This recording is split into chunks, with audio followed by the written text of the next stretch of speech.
C'est ce qui est vraiment effrayant. Ce n'est pas la mort ni la pauvreté. Ce qui est effrayant, c'est de passer toute sa vie à travailler dur, à se lever chaque matin pour aller au boulot, à courir dans les embouteillages, à s'épuiser du matin au soir, mais à mourir sans avoir possédé de vraiment durable. Pas parce que tu es paresseux, pas parce que tu manques de chance, mais parce que tu portes en toi des habitudes invisibles qui détruisent ton avenir sans même que tu te rendes compte. Ce que je vais te dire aujourd'hui, ce n'est pas une théorie, c'est la réalité. Chaque jour, des millions de gens se lèvent tôt, affrontent la vie, travaillent dur. Et pourtant, à la fin du mois, rien. Pas d'économie, pas d'investissement, pas de projet concret. Les années passent, mais lorsqu'ils regardent leur compte bancaire, tout ce qu'ils voient, c'est le vide. Avant qu'on continue, si tu veux vraiment changer ta mentalité, améliorer tes finances et construire une vie libre, abonne-toi à cette chaîne. Ici, on parle vrai, sans magie et sans promesses rapides. Et si ce message résonne déjà en toi, laisse-nous un pouce bleu. Ça aide d'autres personnes comme toi à tomber sur cette vidéo. Allez, on commence. Alors, pourquoi certaines personnes travaillent toute leur vie et restent pauvres, pendant que d'autres personnes réussissent à créer la liberté financière? La réponse, c'est que je vais te révéler maintenant 3 habitudes qui te maintiennent pauvre à vie. L'habitude numéro 1, la dépense de survie. C'est l'habitude de ceux qui travaillent juste pour tenir jusqu'à la fin du mois. Ils n'ont pas de plan, pas de vision, pas de réserve. Leur argent disparaît aussi vite qu'il arrive. Comparons 2 personnes, Jean et Patrick. Jean gagne $500, mais dès qu'il reçoit son salaire, il paye le loyer, la nourriture, les factures et juste un petit plaisir ici et là. À la fin du mois, il n'a plus rien, mais il se dit, lorsque je gagnerai plus, j'épargnerai. Le problème, c'est qu'il répète la même phrase depuis 5 ans.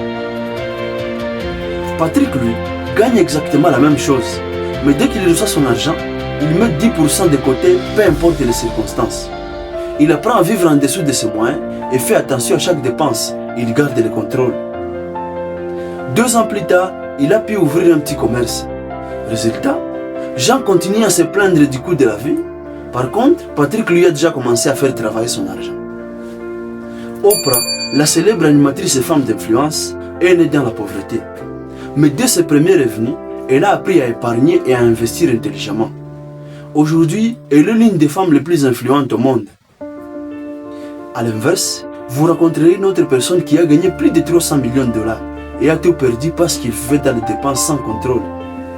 Si tu dépenses tout ce que tu gagnes, tu resteras esclave de ton salaire. L'indépendance financière commence le jour où tu gardes une partie de ton argent, même petite. Ce n'est pas le montant qui compte, c'est la discipline. Alors demande-toi une question. Est-ce que tu travailles pour vivre ou pour te libérer? D'ailleurs, si tu veux apprendre à gérer ton temps et ton argent, je t'explique tout dans ma vidéo intitulée « Les 5 habitudes ridiculement simples qui ont doublé ma productivité ». Le lien est dans la description. Habitude numéro 2, tomber dans les pièges financiers. C'est l'habitude de vouloir paraître riche au lieu de le devenir. On veut montrer, prouver et impressionner. Mais pendant que les autres nous regardent avec admiration, notre compte bancaire lui plaît. Comparons 2 personnes, Sandra et Mireille. Sandra gagne une prime au travail.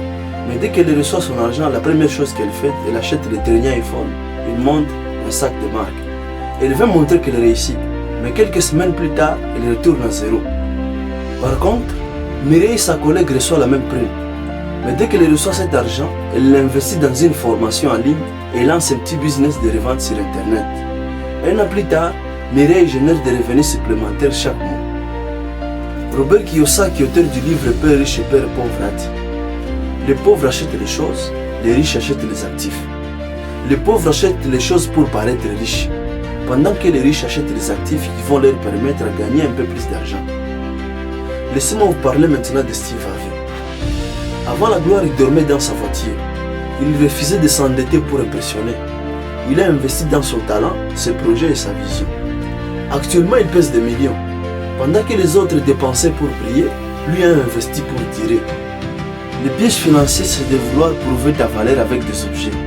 La vraie richesse, c'est de faire travailler ton argent pour toi. Chaque dépense doit t'apporter un retour, pas juste un sourire temporaire. Pose-toi cette question avant chaque achat.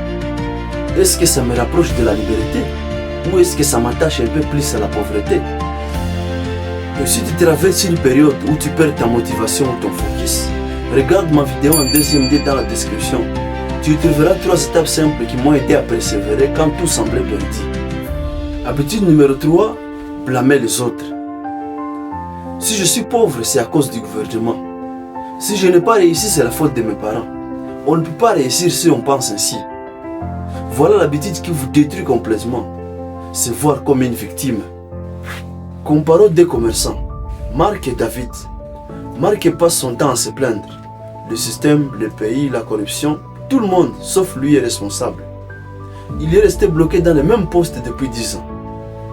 Par contre, David vit dans la même ville et les mêmes difficultés. Mais au lieu de se plaindre, il décide d'apprendre le marketing digital gratuitement sur YouTube. Petit à petit, il commence à proposer ses services et à lancer sa propre activité. 2 ans plus tard, il a gagné plus qu'un cadre. Tyler Perry, acteur et réalisateur américain, a vécu dans la pauvreté, la violence et les régimes. Mais il a dit un jour, le jour où j'ai arrêté d'accuser les autres, ma vie a commencé à changer. Aujourd'hui, il est devenu milliardaire. À l'opposé, combien de gens vivent autour de nous en accusant le monde, mais jamais ils ne se regardent dans un miroir pour dire « Et moi, qu'est-ce que je fais pour changer ma situation ?» Tant que tu cherches un coupable, tu restes une victime. Mais le jour où tu assumes ta vie, tu deviens le créateur de ton avenir. Personne ne viendra te sauver. Tu es ton seul espoir. Et si tu veux aller encore plus loin, regarde ma vidéo sur comment faire de chaque échec un tremplin vers la réussite. Parce qu'au fond, les riches et les pauvres vivent les mêmes échecs. Mais les uns en font des leçons, les autres en font des excuses. Les liens se trouvent dans la description. Ces 3 habitudes dont la dépense de survie, le piège financier et le fait de blâmer les autres sont les chaînes invisibles qui maintiennent des millions de gens dans la pauvreté. Mais la bonne nouvelle, c'est que les habitudes, ça se change. Commence à épargner même $1.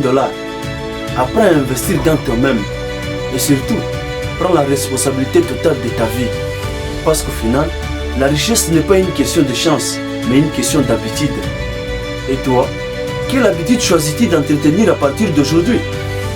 Si tu veux faire partie de ceux qui avancent vraiment, abonne-toi à cette chaîne, active la cloche et surtout, regarde juste une vidéo de plus. Parce que parfois, une seule idée peut transformer ta vie entière. Merci d'avoir regardé jusqu'ici. Continue à croire, à apprendre et à bâtir ta réussite un pas à la fois.